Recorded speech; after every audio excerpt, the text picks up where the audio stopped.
के आसपास पुल, सड़कें, सुरंगें और सैन्य रसद पर लगातार प्रहार हो रहे हैं।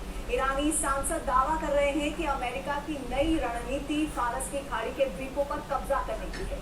उधर इजराइल में लगातार अमेरिकी रिफ्यूलिंग टैंकर पहुंच रहे हैं और हमले अब मध्य ईरान तक फैल चुके हैं।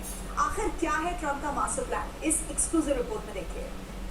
पहले सैन्य ठिकाने, फिर बंदरगाह, फिर रसद व्यवस्था, फिर सड़क और ब्रिज जैसा बुनियादी ढांचा, और अब ईरान के बीचों बीच यज़्द जैसे रणनीतिक इलाके तक हमला। यही नहीं, ईरान के सांसद अमीर हुसैन सावेती ने दावा किया है कि अमेरिका केवल हवाई हमले नहीं कर रहा, बल्कि फारस की खाड़ी के रणनीतिक द्वीपों पर संभावित ग्राउंड ऑपरेशन की जमीन तैयार कर रहा है। उनके अनुसार परिवहन और रसद नेटवर्क पर हमलों का उद्देश्य ईरानी सेना की आवाजाही रोकना और द्वीपों को मुख्य भूमि से अलग करना है। उधर मुश्तबा खमेनी के सैन्य सलाहकार औसिफ रजाई ने भी चेतावनी दी है कि अगर अमेरिकी सैनिक ईरानी जमीन पर उतरे तो उन्हें ड्रोन और मिसाइलों की लगातार लहरों का सामना करना पड़ेगा। बंदर अब्बास ईरान का सबसे बड़ा और सबसे महत्वपूर्ण सामरिक बंदरगाह है। ईरान के दक्षिणी तट पर सैन्य रसद और समुद्री गतिविधियों का सबसे अहम केंद्र है।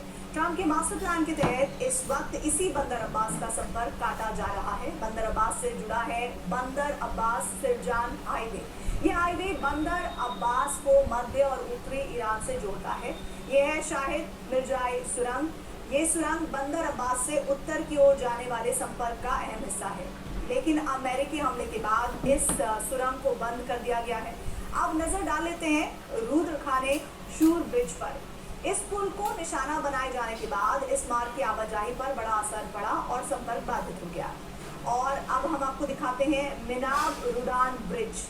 ये बंदर अब्बास को पूर्वी और उत्तर पूर्वी इलाके से जोड़ने वाले प्रमुख मार्ग का हिस्सा है। इस पर हमले के बाद एक और संपर्क लाइन टूट गई है। अमेरिका ने एक सोची समझी रणनीति के तहत बंदर अब्बास के चारों तरफ मौजूद इन सभी पुलों और सुरंगों को एक एक करके नेस्तनाबूद कर दिया है, ताकि